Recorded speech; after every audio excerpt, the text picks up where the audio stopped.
my home. Ladies and gentlemen, I'd like to welcome you to this special evening. Thank you for leaving your comfortable couch at home to come and attend our occasion tonight, and hoping that you will enjoy what our film is all about. And yeah, so thank you for coming. Tēnā koutou. My name is Susanna Sheffield. I'm Director of Aratoi, Wairarapa Museum of Art and History. It is wonderful to welcome so many of you here tonight to our museum. Thank you for inviting me to say a few words at your celebration and to introduce Dame Robin White and her artwork, This Is the Day, which will be on display at Aratoi for the next 3 weeks. Robin is a wonderful supporter of Aratoi. She's our honorary patron, and we care for a number of her works in our collection. Some of these are on display in the current 50th anniversary exhibition in the main gallery, and I hope you all come back and view them tomorrow, maybe. Most of you will know that for 17 years, Robin has lived with a family in Kiribati to work with the Baha'i community. In 1999, she returned to New Zealand, and fortunately for us, the family settled in Masterton. Robin continues to work and collaborate with artists from around the Pacific, and most recently with Japan. This particular work, This Is the Day, a monumental installation of Natu, painted tapa cloth, is the result of a collaboration between Robin and Tongan artist Ruha Whiwhita, working with the women of Hawiluroto and Tonga. For a brief period of time, the work was included as part of her 2015 exhibition at Aratoi, Koe Halahanga Tonu, The Straight Path. It is wonderful to have the work back at Aratoi, and it is now my pleasure to welcome Dame Robin White. And the lovely lady in blue, who stood here and welcomed you all, her name is Liliane Alahanga. And she's very special to me. She is my sister from Kiribati. And some of you will know that I spent many years in Kiribati, and Liliane's family became my family, and our 2 children born in Kiribati grew up with Liliane's mum and dad, and they were my children's grandma and grandpa. And that's why we came back to Masterton. So yeah, that's that little story. So I now want to say it is my very, very great pleasure to be here tonight to add to the welcome to all of you on this very special occasion. And I'm doing this on behalf of the Wairarapa Baha'i community. I want to say thank you very much to Susanna and all the staff here at Aratoi for making us welcome here and for allowing us to use this very beautiful space for this evening. And I'm thrilled to see this artwork, this Natu, as it's known in Tonga. This was made in Tonga, on display here. It's wonderful, and I'm very grateful for the assistance with getting it up there today, and I'm so glad it's going to be here for a few weeks. And also thank you to AJ for all of his help with doing all the audio-visual work for this evening. I'm going to give you a brief background to this event that we're celebrating tonight, and I'll talk a little bit about the film that's going to be shown in the Wesley Wing, and I'll explain a little bit about this artwork and how it fits into this occasion, its relevance to this occasion. After I have finished speaking, the film Dawn of the Light is going to be shown in the Wesley Wing. Those of you who know Ruha Whiwhita, some of you remember her? She is my collaborator with whom I made this work, and she actually features as one of the people filmed, and you'll see her tonight when you go through and see the film. You might even catch a glimpse of this particular Natu and about 2 seconds in the back of my head, but that's by the by. When the film has finished, Stefan is going to perform a song that he has written especially for this occasion, and he's going to perform that with some of his friends, his musician friends. After the film, More refreshments will be served here in the foyer, and we look forward to an evening of socialisation and conversations after the film. Anyone who is not able to go to the film, maybe you have to leave a little early, or for some reason you choose to stay in the foyer, there will be refreshments served for you, and I will be here. I'll keep you company. Okay? So, here's the background to this event. Some of you might remember 2 years ago, the Baha'i community in the Wairarapa was celebrating a bicentenary. We celebrated the bicentenary of the birth of Baha'i, who is the founder of the Baha'i faith. This year, we are celebrating another bicentenary. This time, it is the bicentenary of the birth of the one who was the forerunner, the herald of Baha'i. He was born in 1819 in Shiraz in Persia, which is now known as Iran, and he adopted for himself the title of the Gate.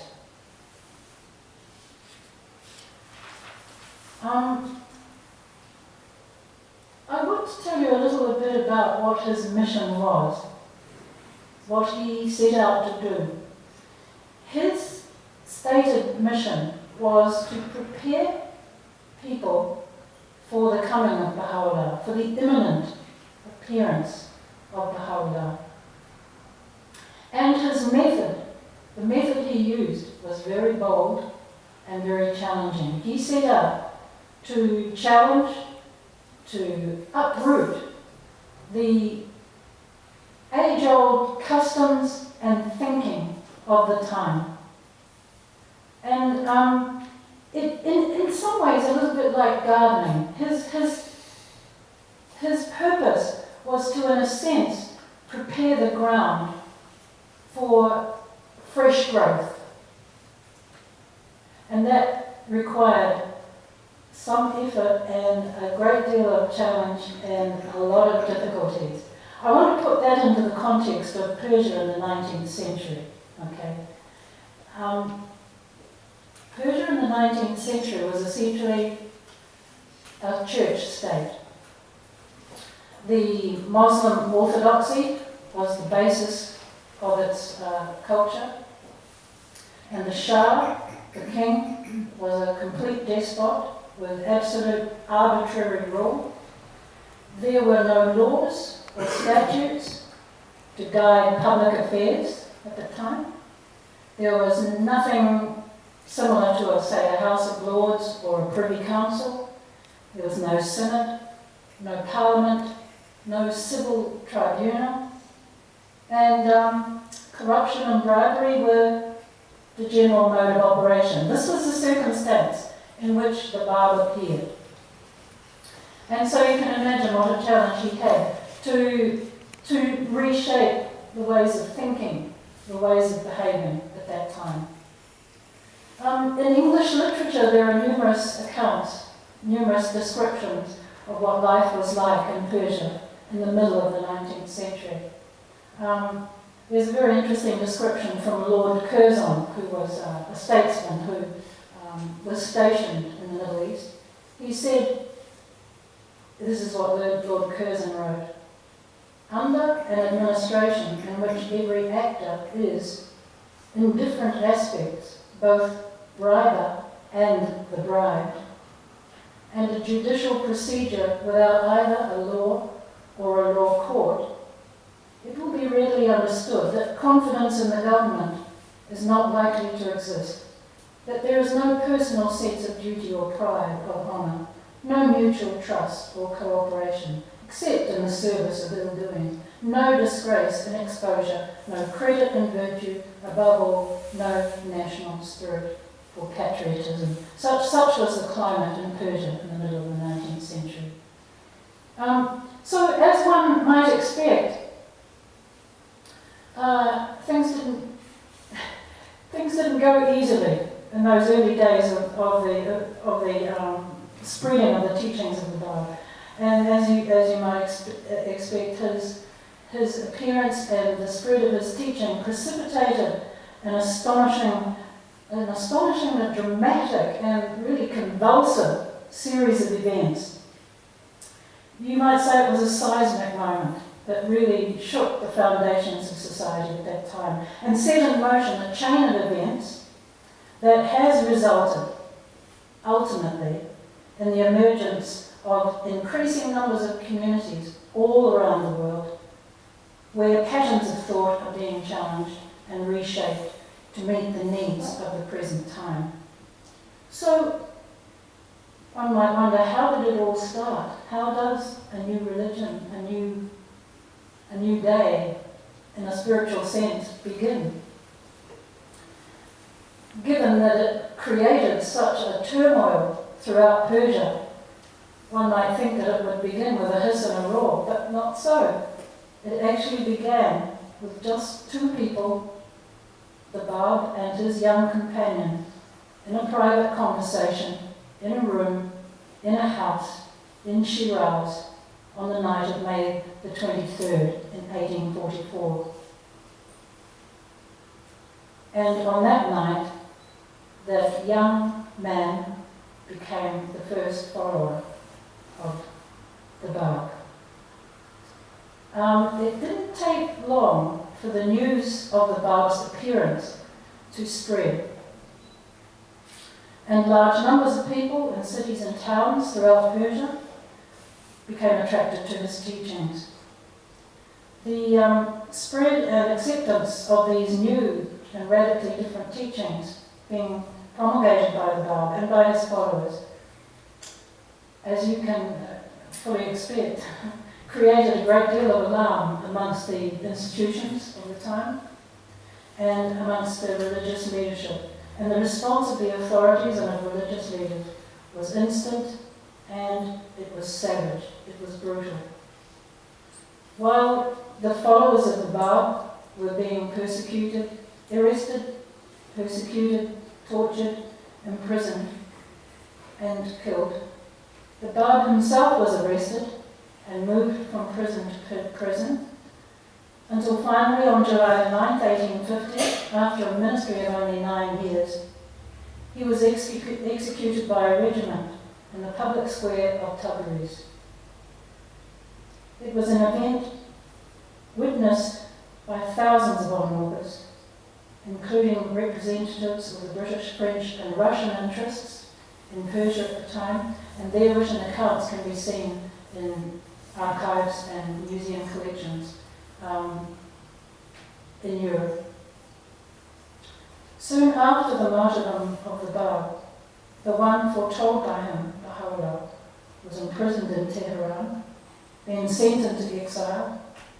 He became a prisoner of the Ottoman Empire and eventually received a life sentence in the citadel of Akka in the Bay of Haifa in what was then Palestine.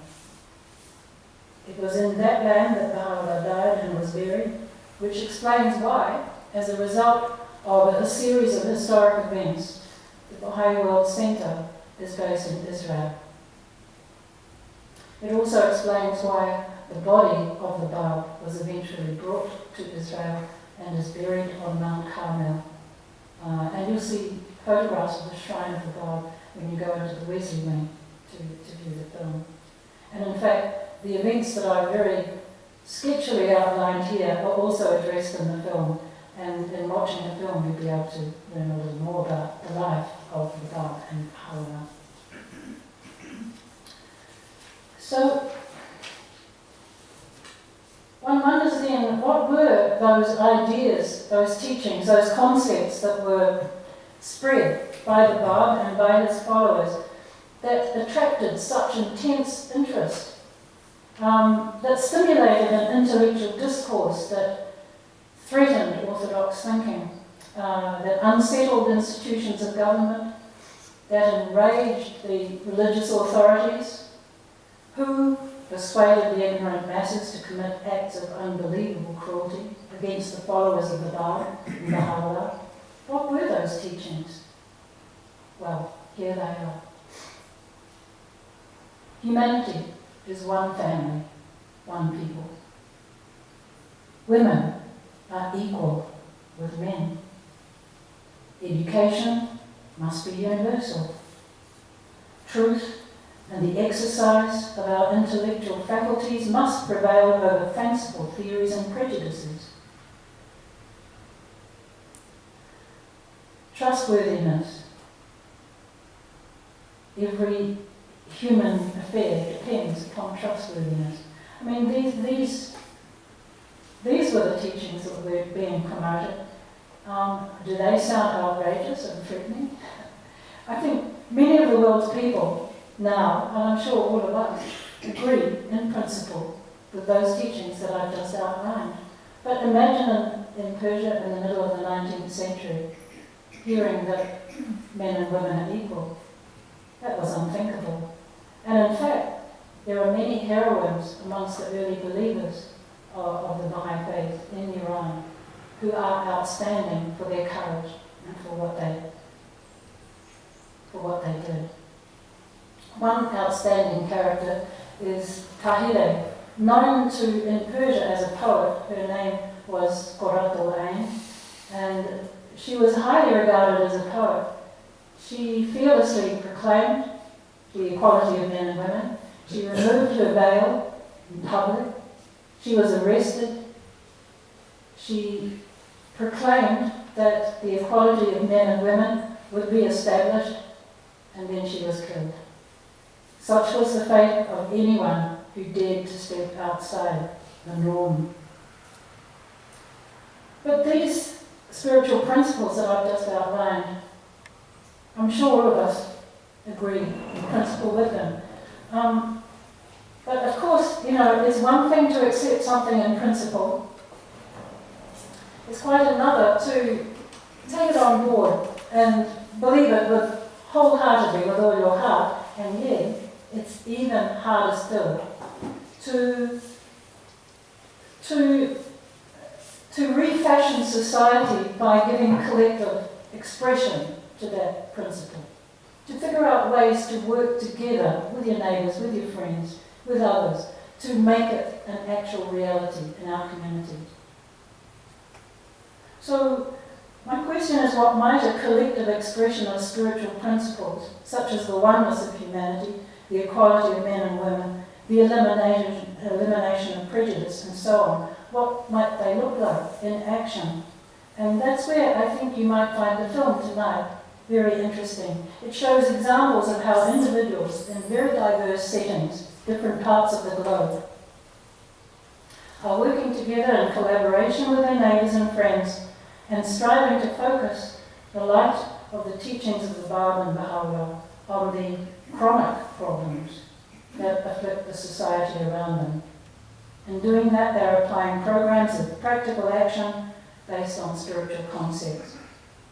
These are communities that seek to bring about spiritual, social, and material progress. Above all, these are communities that are committed to the concept of the oneness of humanity, the concept that is the pivot around which all of Baha'u'llah's teachings revolve. But I guess we all know that any effort requires sacrifice, especially any effort to bring about change, and especially an effort to bring about change at a fundamental level of tradition and, social culture. In our part of the world, we have freedom as individuals to investigate truth and to commit ourselves to programs of social action. We have that freedom here in the West. We are able to commit ourselves to these programs of social action, to investigate truth, to do what we feel motivated to do, to uplift society around us. And in doing this, we willingly accept the sacrifice that this requires. And generally that requires time, the sacrifice of our time and our material resources. But in some places, a great deal more is called for, especially in the birthplace of the Baha'i faith in Iran. The sacrifices called for from the beleaguered members of the Baha'i community in Iran are of a different order. And we here in the West marvel at their strength, their resilience, and their courage, and their determination. Especially when, as is so often the case, the ultimate sacrifice is called for and innocent lives are taken. And this brings me to this work up here. It was with feelings of wonderment, of love and gratitude that Ruha and I embarked upon making this work in 2013.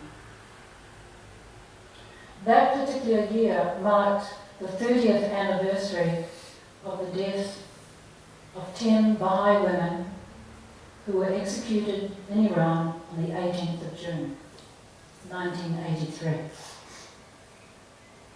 What was their crime? Okay. Their crime was teaching Baha'i principles, such as the ones I just outlined, to Baha'i children and youth. They were charged with misleading children and youth. And they were charged with being Zionists, presumably because the Baha'i World Centre happens to be in Israel because of historic circumstances, beyond anyone's control, or beyond the control of any of the Baha'i community anyway. The oldest of the 10 women was 57, the youngest was 17, a schoolgirl. These were all educated women. They were students, academics. I'm not sure how to do it. I just started writing lyrics and words and reading the writings about the Bab, and this is what I came up with.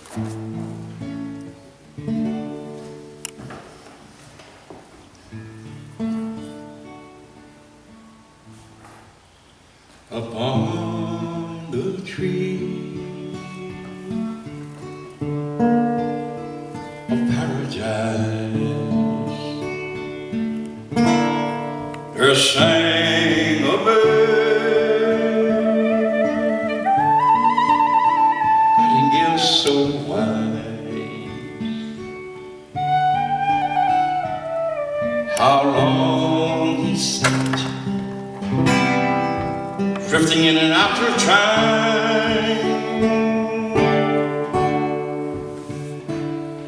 He gently called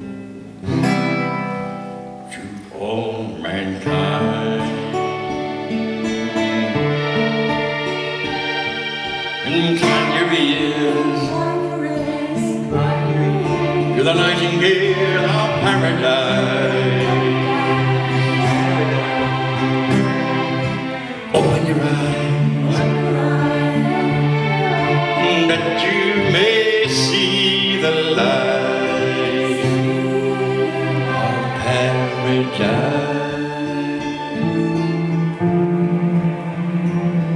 This holy man, sweet voice within the night,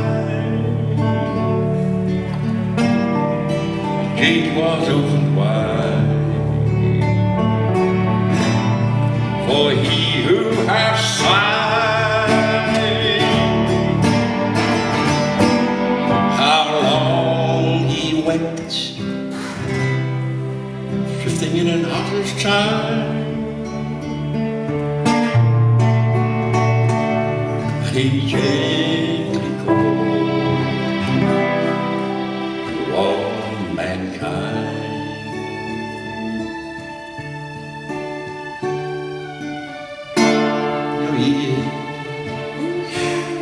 To the nightingale of paradise, open your eyes, that ye may see the light of paradise.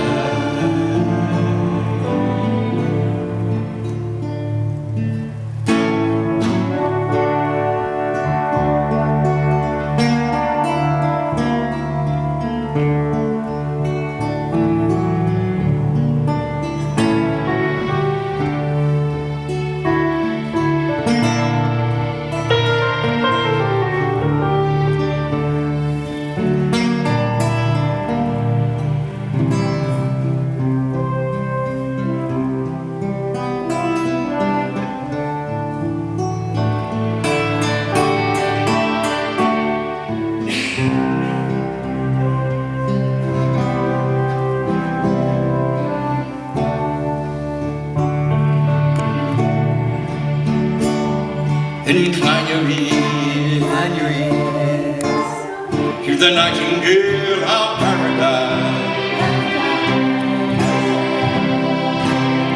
Oh, when your eyes open that she may see the light of paradise.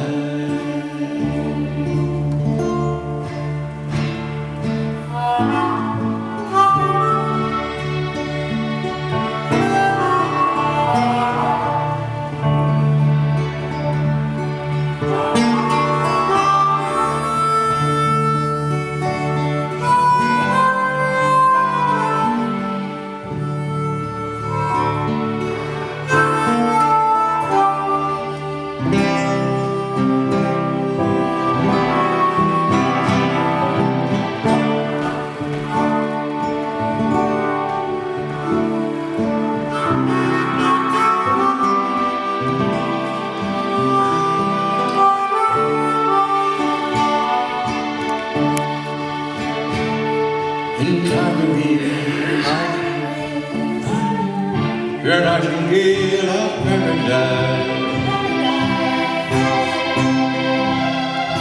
Open your eyes, you may see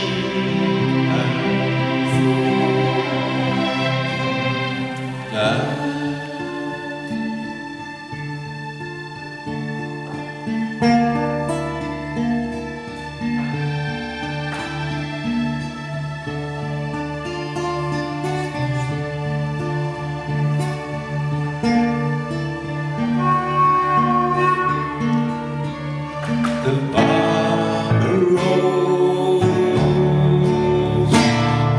the herald of the age, the youth who sang of the whole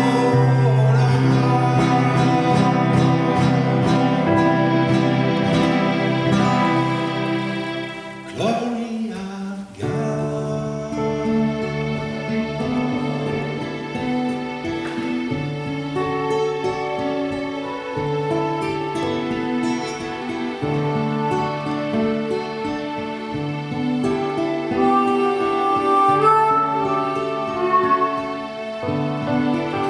Glory of God.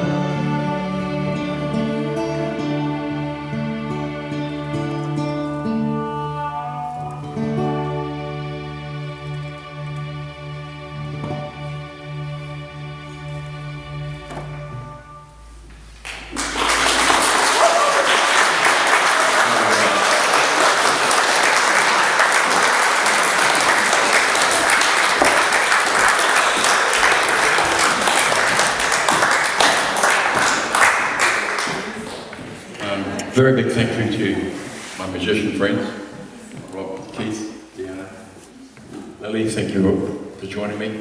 And now I think we're departing into the other room for a bit more merriment and enjoying each other's company. So thank you very much.